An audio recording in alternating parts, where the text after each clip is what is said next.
Hey, it's Future Aurora here, coming to you from the end of the game. I just wanted to let you know that this isn't really like one of my usual playthroughs. I don't talk very much, there's more empty space than usual, but it's a really gorgeous game, so I recommend sticking it through anyway. Thank you, and I'll leave you to it. Hello anyone, and welcome to whatever this is, which today is The First Tree. A game that I honestly don't know much about. I saw it on the eShop a while ago on sale, and it looked really pretty, and the trailer was interesting, and the music seemed good, so I picked it up. And I'm finally getting around to playing it. So I guess we'll find out how this is going to go. Let's get started.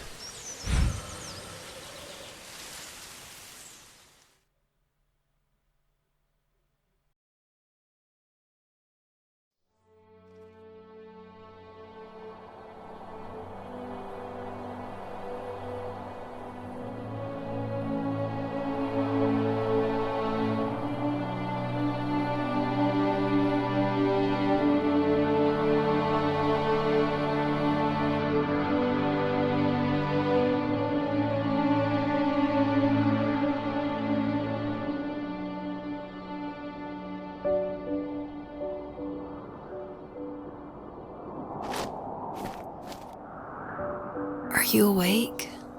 I thought I heard you get up. Yeah, I'm awake.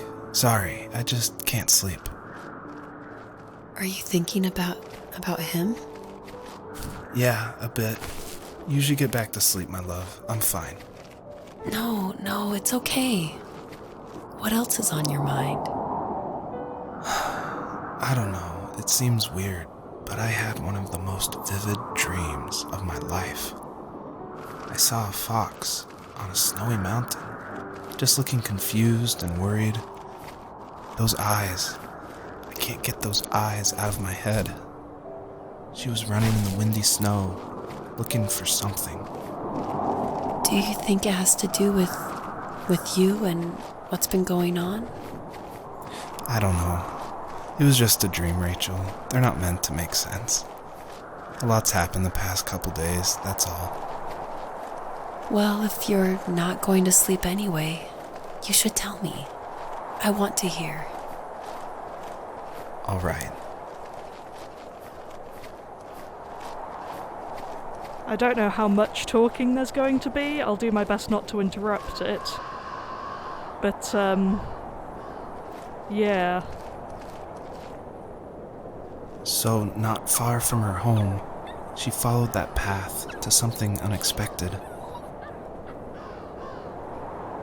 Oh no. Am I already gonna have to be sad? Is there nothing else I can do here? She couldn't stay, though. She had to find her other two children. So she took that path. She followed it towards something ancient. Something with answers.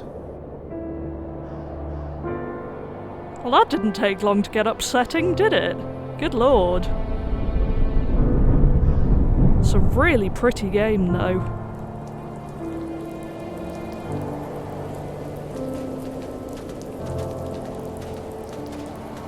The fox looked high and low, searching for any sign of her cubs. Points of light showed the way to this ancient tree. It was as if each one had a story to tell, all their own. The land was trying to tell my story, too. I felt like I was right behind her the whole time.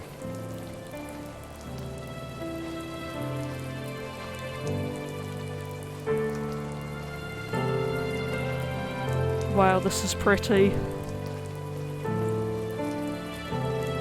I don't know how much commentary there'll really be for this game yet. As you can see, it seems pretty storytelling driven. But I'm looking forward to experiencing it. Also, I love the colours. This may shock you, but gorgeous game.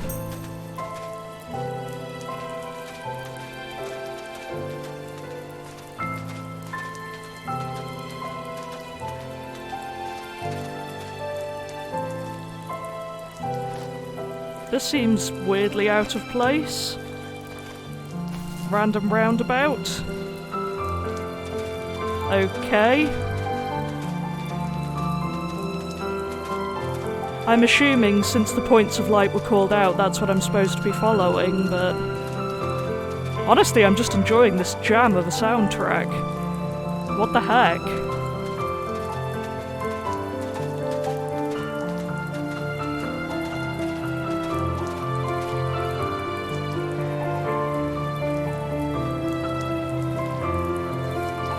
Do you remember what my dad did for a living? Wasn't he like a lumberjack? That's one way of putting it. If wood was a canvas, then a carving knife was his paintbrush. Even after working a 50-hour week, even after his hands were more splinters than skin, he would bring home the nicest piece of Alaskan weeping cedar and make me toys. That wooden train was the first toy I can remember, and I loved it. I just knew from a young age I was going to be a lumberjack, like my father.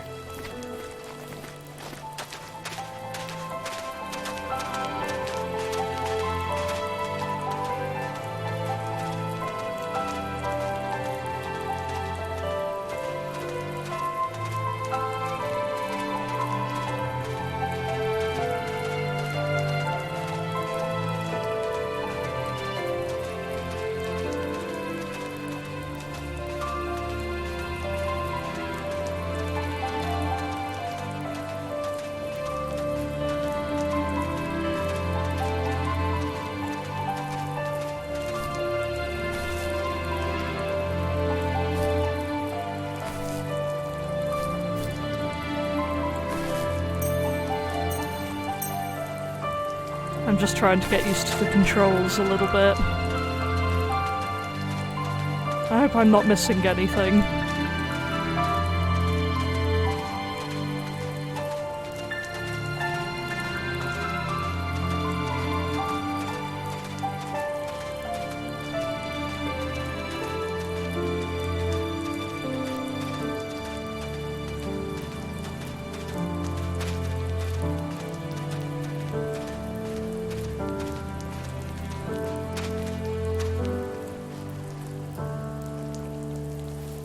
Usually those kids would leave me alone, but somehow they could tell I was different. They made fun of how far away I lived. They called my dad a sourdough. I was a blabbermouth as a kid, telling my dad stories I made up for hours. But after that show and tell, I didn't tell him much anymore. He didn't know exactly what was wrong, but his best guess was that the toys he carved weren't cool enough. He carved me a tank and tried to tell me what it was like to be in a real tank as a serviceman. I didn't know your dad was in the military. Yeah, in the army. The sad thing is that I'd pretty much forgotten until just now. There's so much I still don't know about him. I'm sorry. He knows how much you love him. You're going to see him again soon and have some closure, I'm sure. I don't know if I'm meant to be finding these in any particular order or anything. How linear is this story?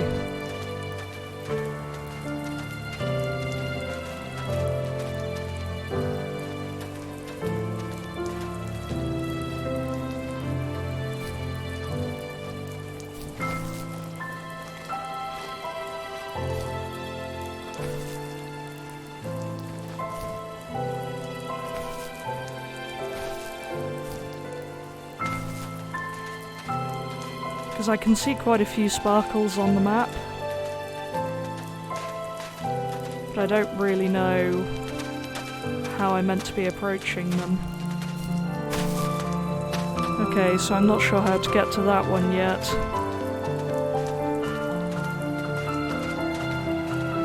Maybe I'll come back to it.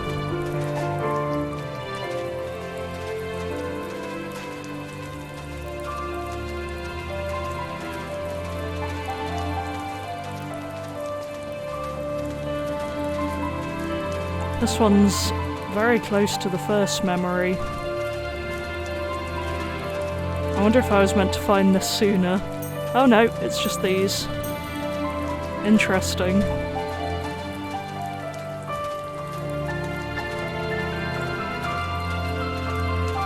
I don't know how much gameplay is really involved with this game.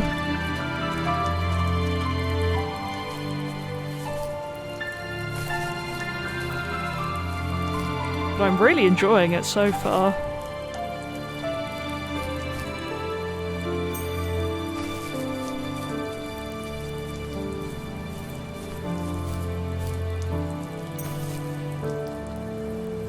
Seems like there ought to be a memory around here.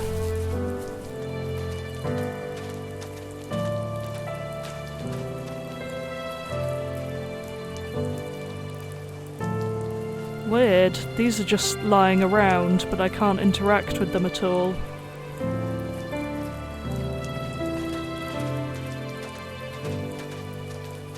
It's like the roundabout. What's just lying around in this world? Little pieces of his childhood, maybe? I don't know, maybe we'll have different levels for the different stages of life. That could be interesting. If potentially upsetting.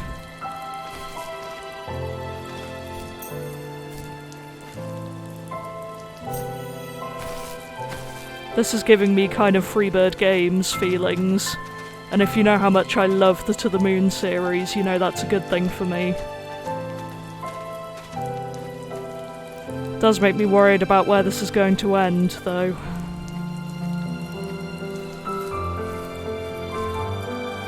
As a kid, did you ever do show and tell in your class? Yeah, I think I only did it once, when I was in the 4th grade. You know how my life was around then. I wanted to show my class what helped pass the time and distracted me, so I brought a dozen paper cranes I had made. I think I told everyone how badly I wanted to be a bird and fly, embarrassingly enough. Don't be embarrassed. Every kid wants to fly. For me, it was another toy from my dad, a wooden boat. I remember guarding it so carefully in my hands as I walked into class. When I sat down, a group of boys immediately made fun of it. They asked which trash can I found it in, or why an ugly log was my favorite toy. When I got up, I didn't even want to tell them my dad had carved it. I said it was a joke gift my friend had given me. Kids can be so cruel. Some of them are. I shouldn't have let them get to me, but it did. It's amazing we bounced back at all. So that's clearly linked to the last memory we found. That does make me wonder if there is a specific order, but it's not really a clear path between any of them. Are they just disjointed little stories after all?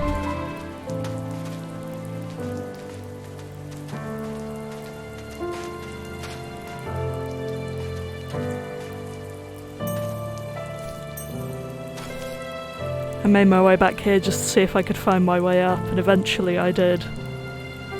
There's another toy just lying around. I wonder how it decided which toys should have memories attached to them, and which are just little world-building details. I guess we'll see if we can find the next one now.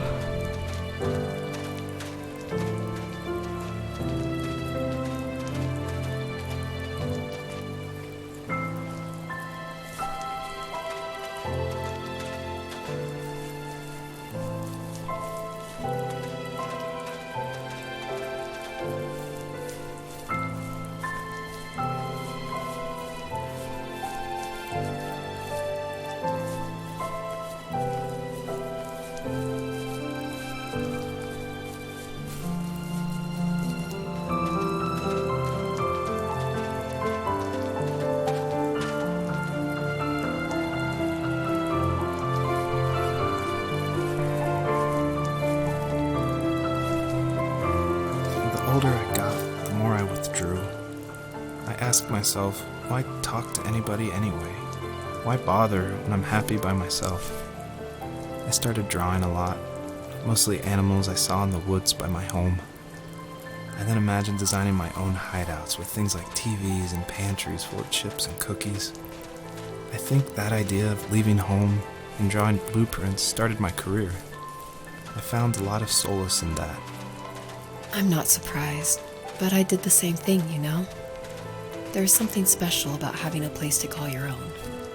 And now look at us. Well, if you count renting in an overpriced city. It's as close as we can get for now. It's really bothering me that I missed that spark. It's kind of a long walk around to go back and get it, though.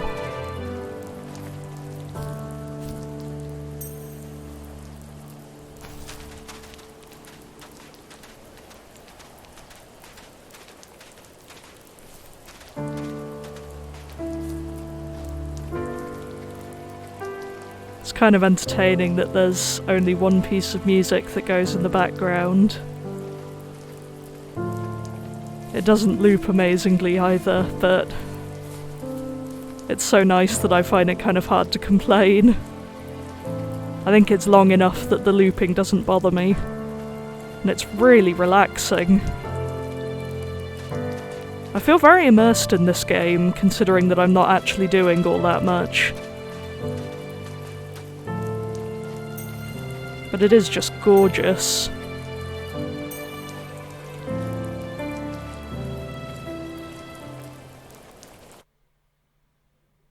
Wow, I found something. Hopefully I didn't miss anything in that area.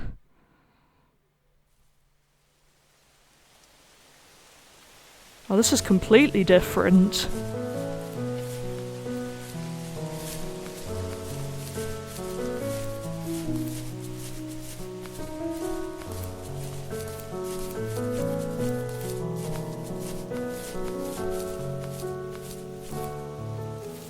My teenage years were full of sketching, angst, and trouble. I wasn't popular or unpopular. Maybe just forgettable. I guess that gave me a sense of freedom, so I hung out with crazy kids, doing crazy things, even though I mostly just watched the chaos ensue. We did it all. Put fireworks in mailboxes, hide roadkill in people's garages, break windows of the barber shop in Anchorage. My dad was furious, but he was so busy working he couldn't do much to stop me from going out. I think being an adult means there's no one to stop you making hard decisions. He had to make a living, and he couldn't be in two places at once. Yeah, I realize that now. But at the time, I was sure he was more interested in growing his business than what was going on with me.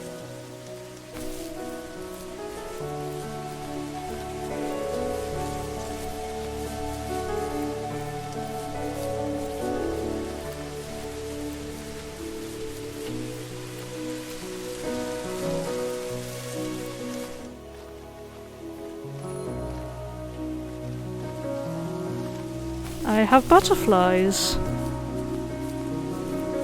I wonder what that means.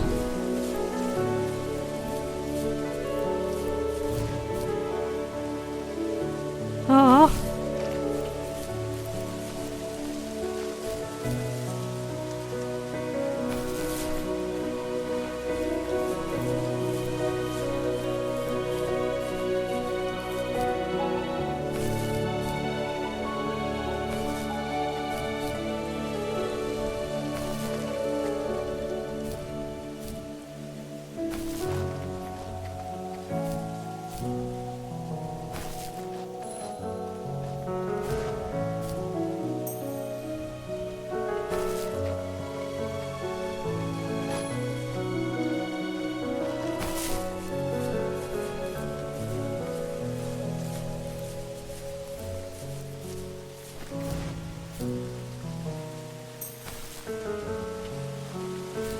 My obsession with getting all of these shiny things is really not helping me progress, but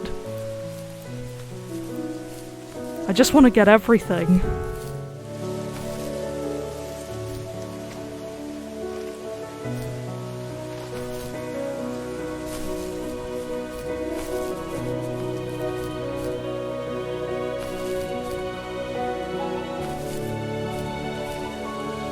I feel like this level has or area, I don't know if I can really call them levels, has a much more clear layout for me to follow.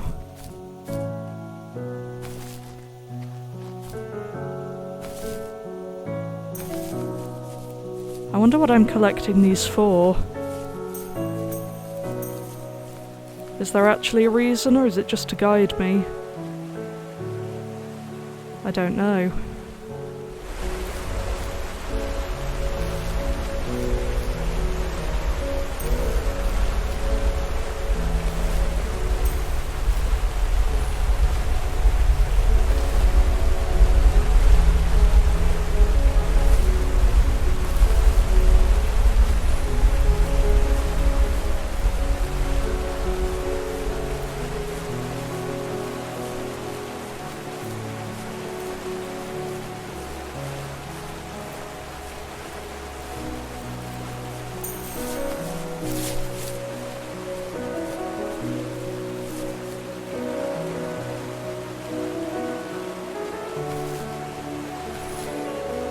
Oh, I can collect multiple sets.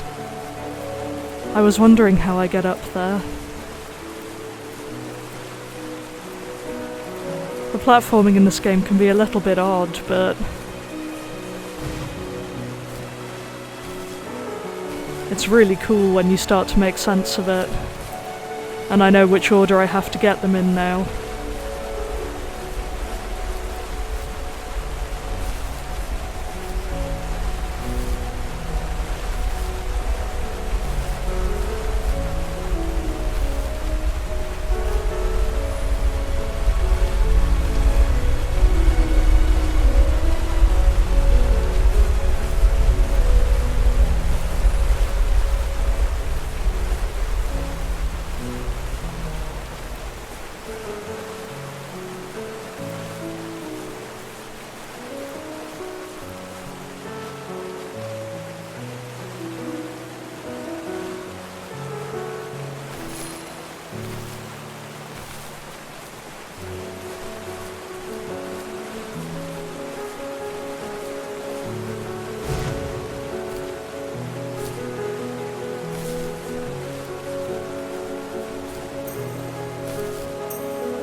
After he drove me home from the police station, I blew up at him, saying how I never wanted to be like him, how I was going to be someone and leave that hick icebox for good. He just looked forward at the road with tired eyes. I took out that bluegrass tape from the cassette deck and chucked it out the window. In my sage teenage wisdom, I thought I had proved the ultimate point. But my dad had a different idea. He slammed the brakes, slowly bowed his head while gripping the steering wheel, and finally looked at me. All he said, like it was a polite request, was, "Make this right." I sat there in silence, fuming, but I eventually got out and combed every square inch of the woods, muttering profanity after profanity. I found it 30 minutes later, near a small waterfall off the road. I went back to the truck, put the wet tape back in, and sure enough it worked. We didn't speak another word to each other the rest of the night. Wow, I knew you were a crazy teenager, but... It's hard to believe, isn't it? It surprises me too. It's like I didn't really know who that kid was back then. I bet my dad thought the same thing over and over. It's almost like he was saying, "Make this right," to himself, more than to me. It's weird hearing that, how much this landscape really does match the story. He said at the start it was like the land was telling my story, and now I see it. We found the tape by the waterfall, and the truck is nearby as well.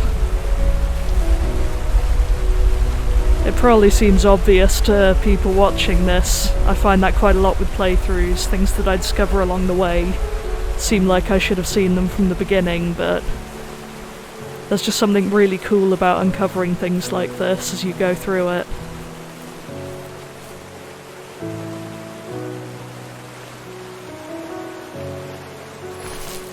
This section is definitely a lot more linear than the previous one. My friends would laugh about that night and talk about how crazy it was, and I laughed along, pretending it didn't bother me. But it did. I imagined my friends growing old in the bush, unable to find that thrill in those godforsaken ice fields. It's like those mountains were a literal wall, keeping me from leaving, where all I would have to look forward to are lumber yards and evening beers. I had to climb over it. That was my only goal for a long time.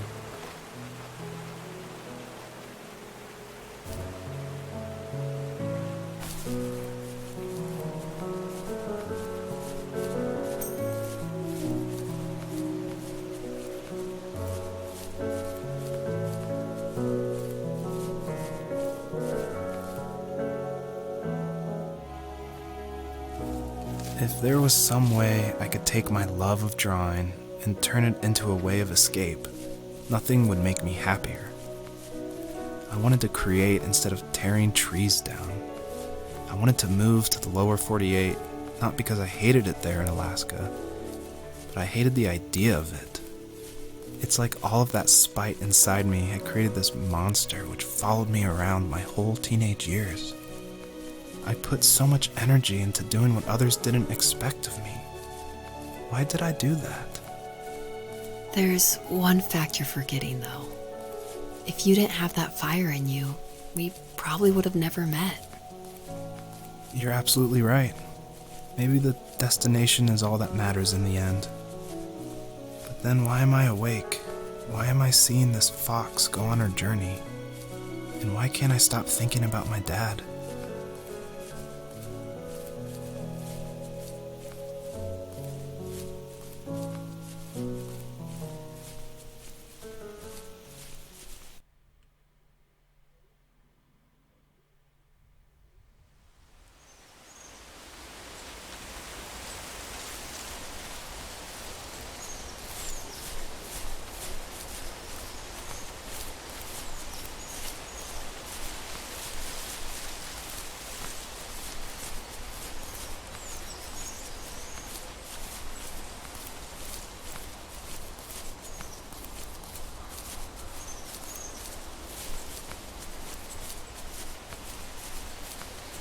This is beautiful.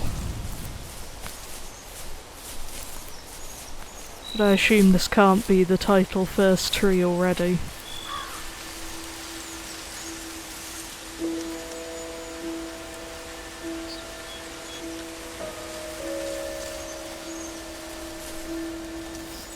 Even at my most distant, at the times when I detested him the most, he kept reaching out. For a year straight, he asked me every week when we were going camping. I thought he was just dense. Eventually, to shut him up, I agreed. We carried out the worn lawn chairs from the garage and set up a cinder block campfire at the site we'd always used behind the house. We walked down the mountain path, talking in the warm sunshine we only got a couple months of the year. Those 3 obsidian rocks shimmered alongside the shore, almost like sparklers pressed against a dark window. I'll never forget that wet stone on my feet, or how those massive mountains looked even bigger in the lake's reflection. I felt small, but grateful. As the sun set, my dad found something I hadn't seen for a long time. The tree where I'd made my first carving when I was 6. I hadn't even carved it. My dad had helped me, but I still called it my tree. Something about seeing my name there made me open up, and we talked about everything that night in that old camouflage tent. I told him how much I loved sketching and design, and how it would be a dream to study architecture in Seattle. I told him how I didn't get along with my friends much anymore, but that I didn't mind being alone. He told me he was there for me, and he joked that if all he had to do was write my name on a tree to finally get me to talk, he would have left me carved logs with novels on them in front of my room every morning. I don't know why it took me that long to realize it, but it was then I knew how much he had sacrificed for me.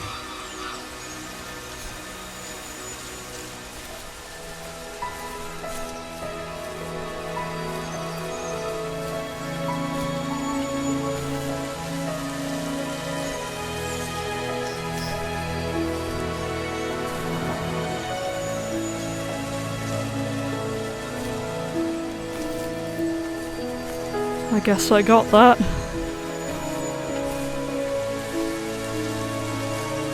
The gameplay in this is strangely unclear sometimes.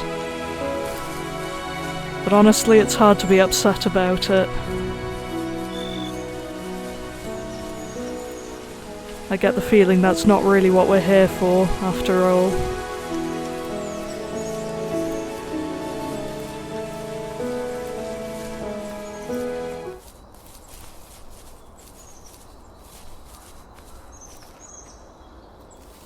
On our property, there were old abandoned pieces of a shed and car long left unused. I used to ask him all the time who those people were that left all this junk, and I'm sure he got so tired of hearing it that he made up some elaborate stories how a brown bear ate them and haunted the woods afterwards. What's funny is I think it made those people seem more real. Growing up thinking they were still hanging out like they couldn't say goodbye. I used to tell my friends how I could swear I saw spirits move near the water, and that always freaked them out. I guess it didn't bother me, because the way I saw it, they were normal people with old cars and sheds, just trying to figure out how to survive and be happy in the middle of nowhere. It was a cool thought that they didn't want to leave, but I was a weird kid. Well, you had good company since those ghosts like living in a place where they were brutally devoured.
Now where's the third one?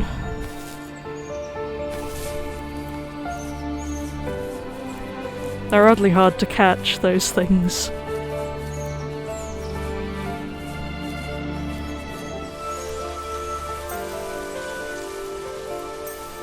It's helpful when they form a trail like that. It's good to know when I'm actually going the right way for once.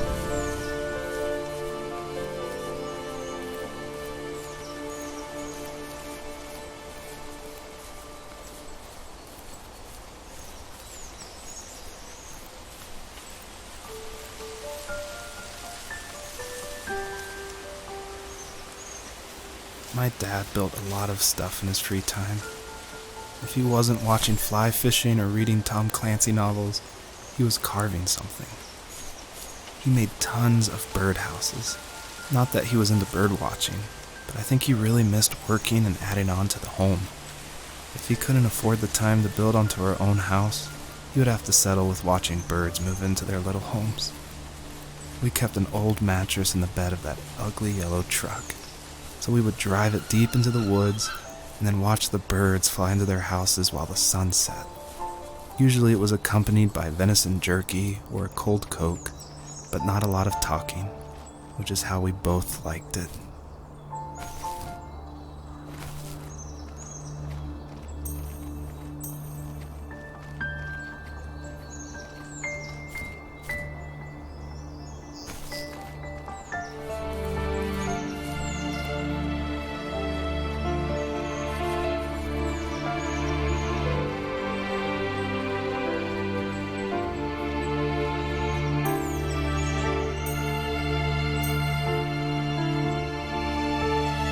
We were happiest underneath the evergreens. We decided it was time to finally map out the hundreds of acres we lived on just to pass the time during the summer. He was only free in the evenings, so I would spend the day wasting time on dial-up internet and sketching, and then we would rush into the woods, pen and map in hand, before evening fell. Sometimes the aurora borealis would cast a cold green glow on the mountainside, and we would finish our route underneath a twilight sky. Sometimes I was lonely during those summer days, but there was comfort in the routine. A lot of teenagers aren't looking for the daily grind, though. There's nothing wrong with wanting to get out, to leave your childhood home. You wanted to progress, to make something of yourself. Yeah, you're right. That house. I'm sure it's the same as how I left it. But then why does it feel so different? I doubt you're the only adult to have looked back and asked that question.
Still don't really understand how those things work, but I've found all three now.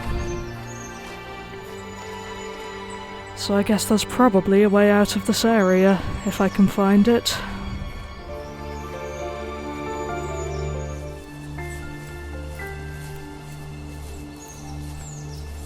Well, the tombstone isn't terribly comforting.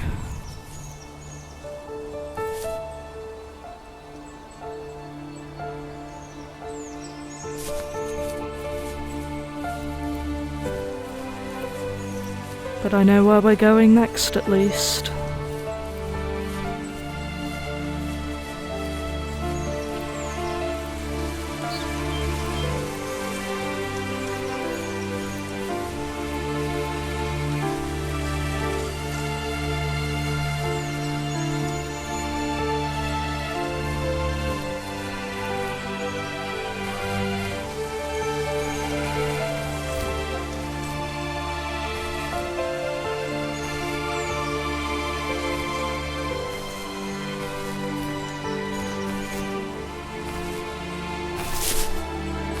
Gosh, this platforming is difficult.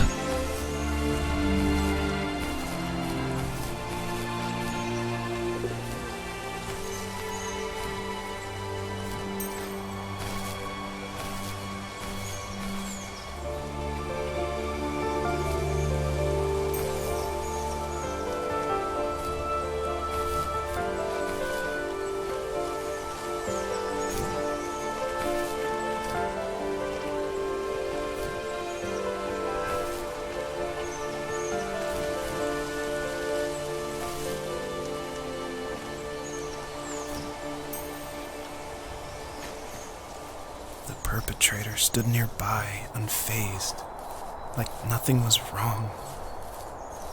My dad is dead, and he's never coming back, Rachel. I can tell you these stories, but I can never reminisce with him again. He can never hold a grandchild that we'll probably never be able to have. I can never talk to him again, and I'll never be able to say I'm sorry for everything.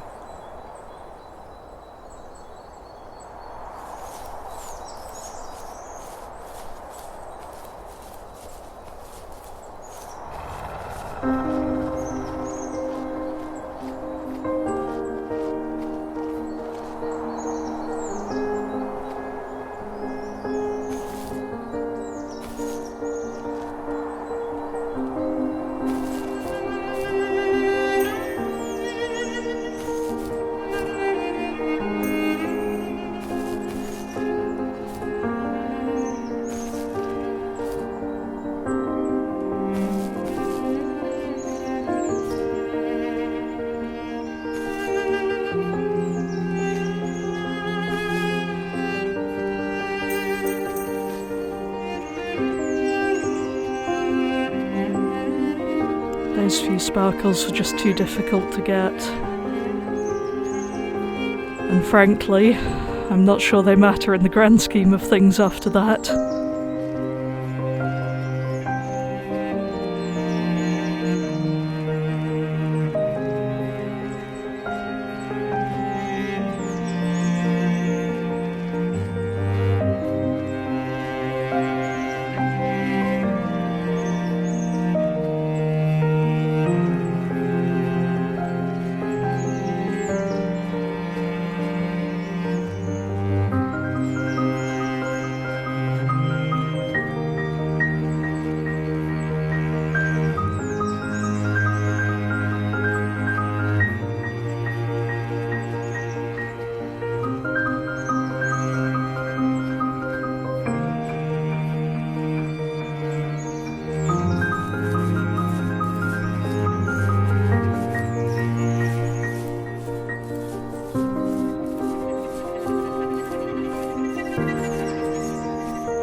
just can't talk about this anymore. Good night.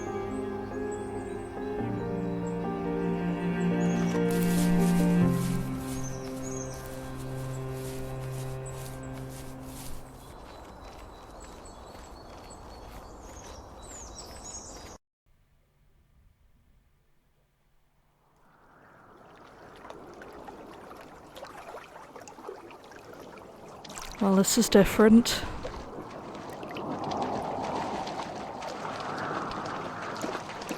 Joseph, you can't go to sleep feeling like this. I'm sorry for everything, and I know you need space, but I'm here for you. You don't need to feel so lost. Joseph, have I ever told you what my mother was like?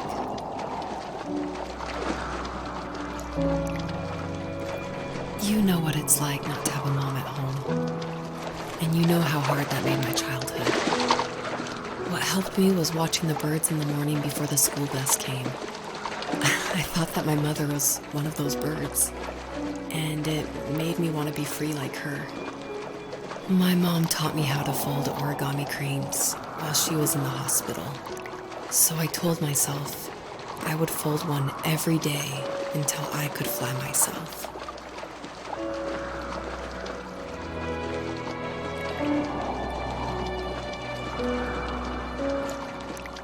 I think we both have always loved animals, and for me that love started with a dog. Sometimes this Rottweiler would come up to our property line and wait at the fence for me, but only once in a while. I was sure to check every day immediately after school, and it usually ended in disappointment. I would even steal money from my passed-out dad just so I could buy these off-brand dog biscuits. Even when she did stop by, she never went beyond the fence. Why was she so scared?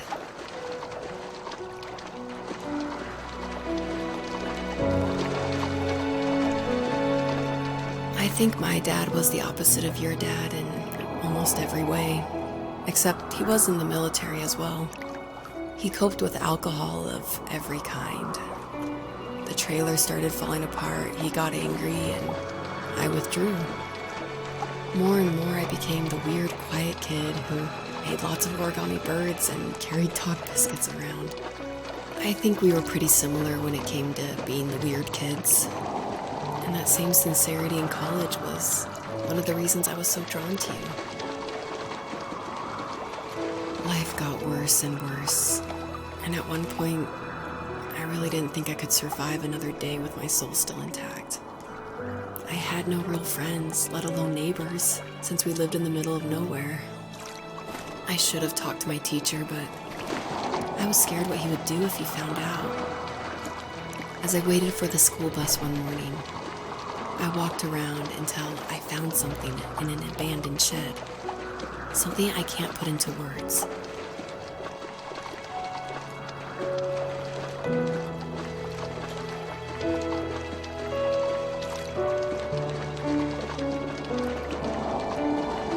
I summoned courage I didn't know I had, and I broke into my dad's room and found the key to the shed where he had locked my bike.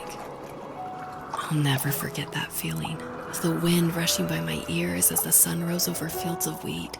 I was flying for the first time. I biked as far as my legs could take me until I found a house that felt friendly, and that felt like home. Those strangers helped me in so many ways. And if it wasn't for them, I wouldn't have found my foster family. And if it wasn't for my parents, I wouldn't have met you.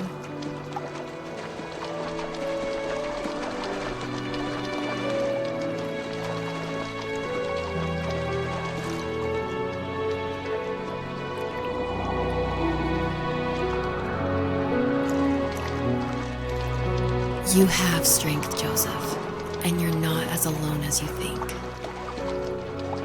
It's all just so pointless, just waiting for life to happen. It's like having the home I always wanted is cursed out of my reach. The thought of being a parent myself, how could I do that when I couldn't even be a good son? I'm sorry, I know what you're saying.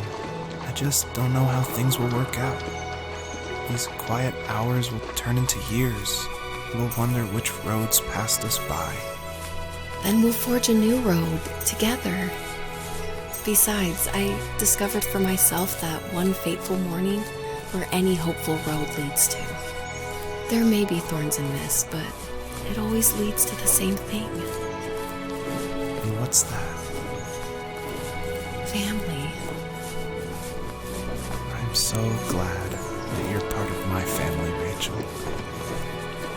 And I'm glad you're part of mine.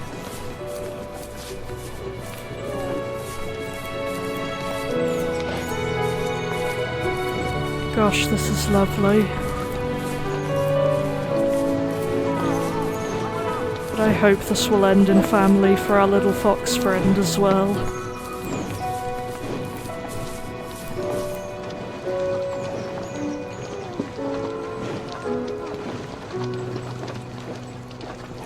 It's weird how emotional games like this can get, when there's really not even that much going on. Just a beautiful game with beautiful music and a well-told story.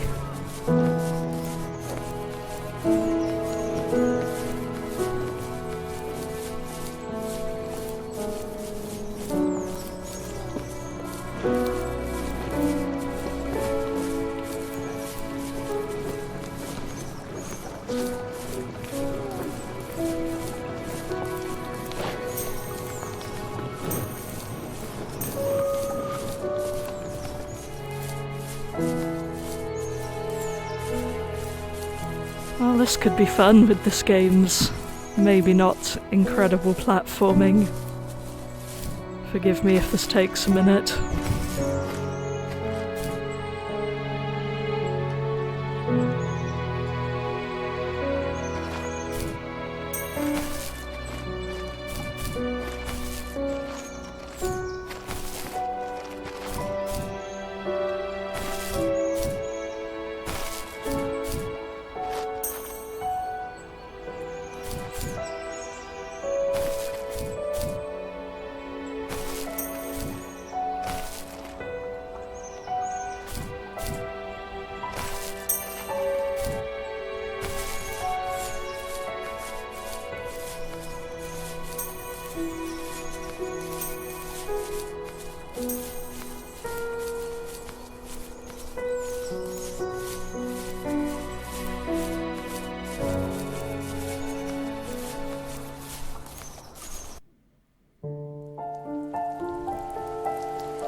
The fox knew her last cub would be waiting for her at the first tree. She was almost there. The rain cascaded onto the jade valley where the entrance to the tree was. Life was protected there, because that's where life began. It was now only a mother and a daughter left. Items from my life still dotted the ground as she moved closer to her destination and destiny.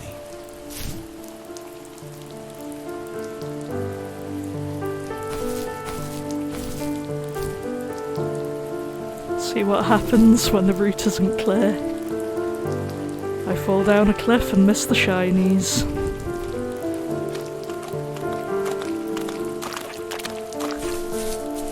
But I don't think I missed any memories, so on we go.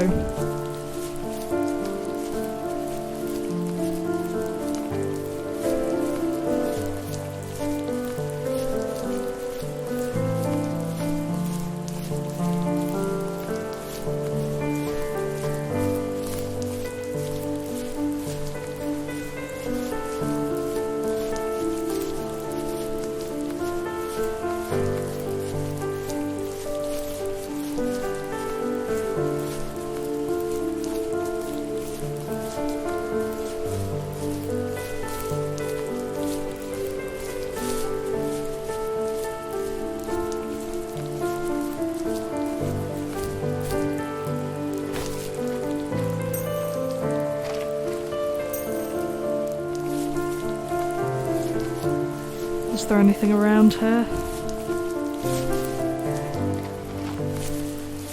Aha. Thought so. I definitely won't have got all of those, but it is satisfying to grab as many as I can.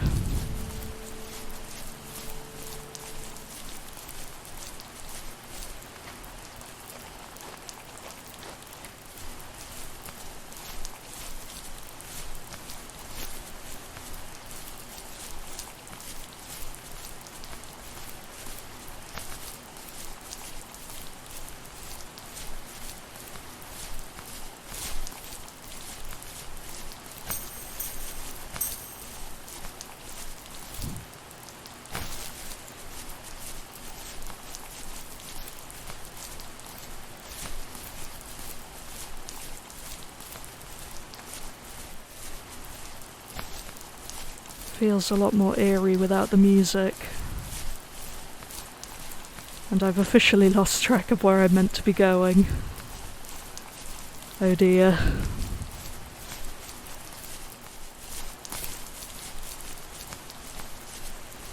Well, I seem to have found the edge of the map. That's a great start.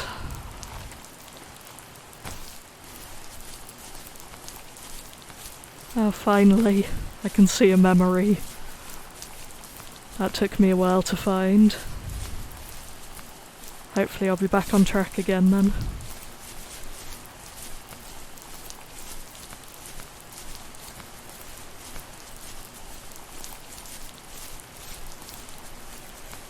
Huh, it's all the way back over here. I must admit this level has not been great for guiding me on where to go. But we're here now.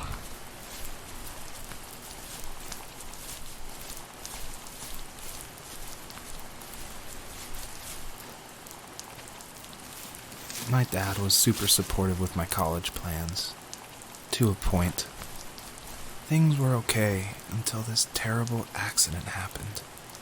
I guess a forklift flipped over due to a bad axle, and it crushed one of the workers there. My dad didn't eat for days, even though he wasn't directly involved. It devastated him. Not only did it hurt the business, but it just freaked him out. He would talk in his sleep, muttering things about firing people and saying sorry. One fateful day he approached me, said that since my school search wasn't going well, I should finally be a man and take over the family business. He said one day he was going to die, and that all of his work, sacrifice, and even that man's life would be wasted in vain. I just lost it. Teenage me just exploded at the thought. I screwed up. I said things I shouldn't have. He was having a crisis, and I pretty much spit in his face. Well, that took a turn.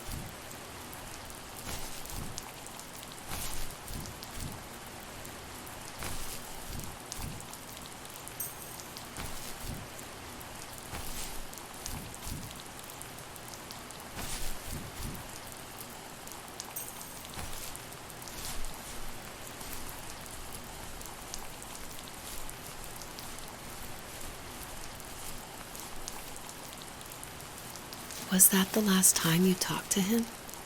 No, I called on holidays, and he would call on my birthday.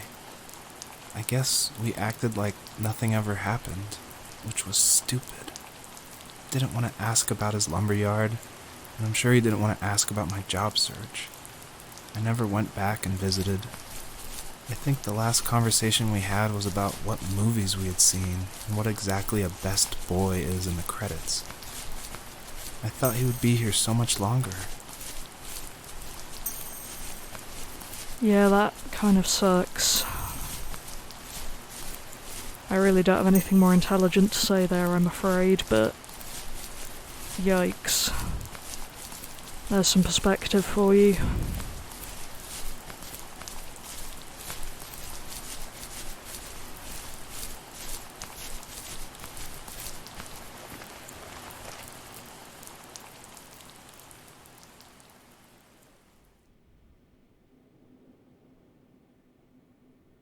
In the distance, the first tree illuminated the wasteland. She couldn't go home anymore. She did the only thing she was capable of. Moving forward. My dad died alone in the middle of the wilderness. I should have been talking to him more. I should have done a lot of things differently. If the first tree on Earth brought life with it, if it taught the birds to sing and fly and showed saplings how to grow, what could it do for us?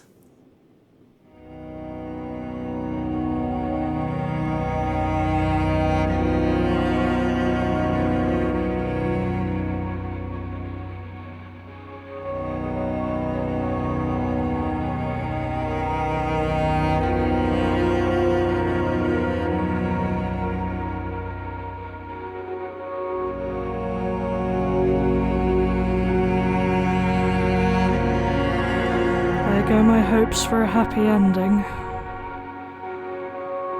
I really hope something can come of this.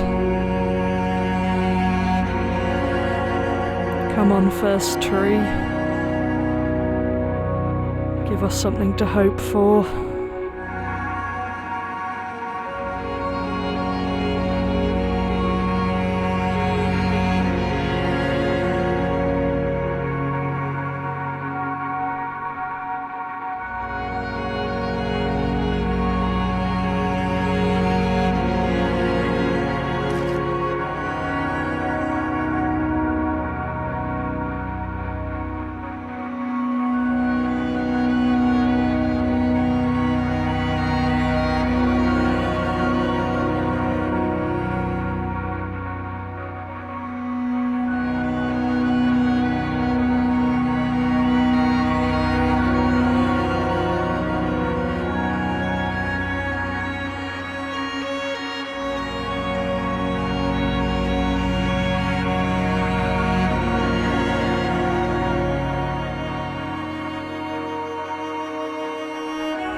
first tree awakens and gently asks if there is one last message the fox wants to tell her children. She replies back and says,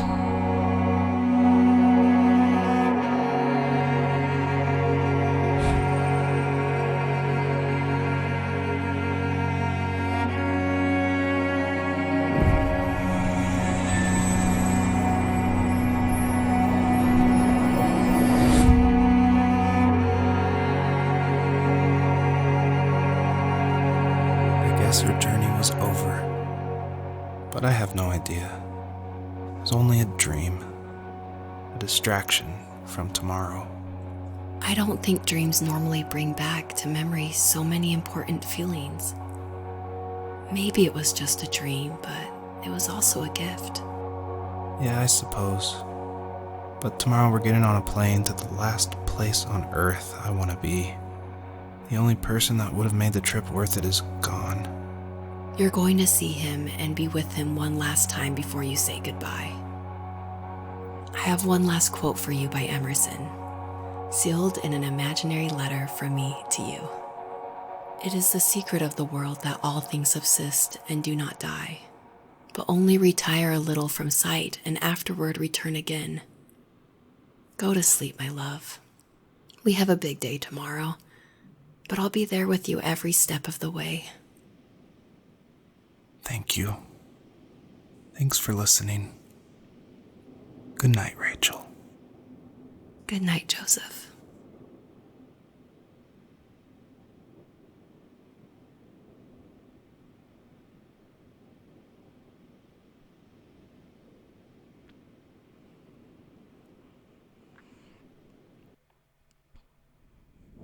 Is that the end?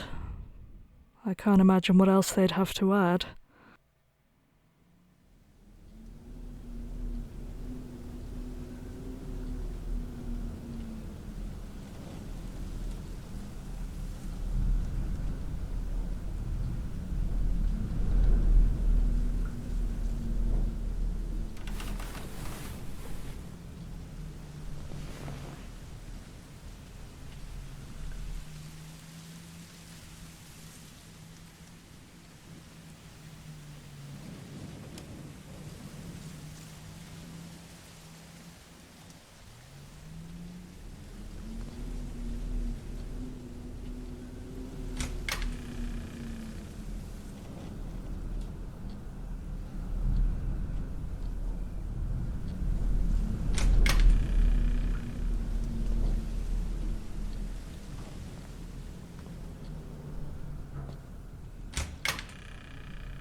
hell?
Okay, that got me.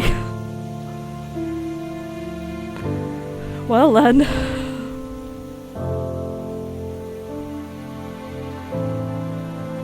Well done, David. That was a lot. Really beautiful game, and I mean that in pretty much every way. I do wish that the last section was in the same art style as the Dream, because it did get a little bit copy-pasted assets there, but oh boy. I wasn't really sure what I was thinking until it got to the bit where the fox reached the last tree, and suddenly I was left thinking of what I would want to say to certain people. And now I am feeling things.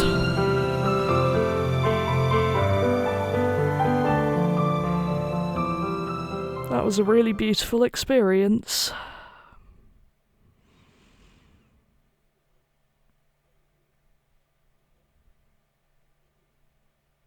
That's very interesting. And that was the first tree, everyone. I don't have much else to say, so I'll leave it here and just say thank you for watching.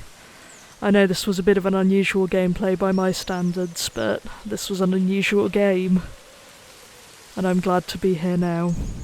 So thank you again, and goodbye.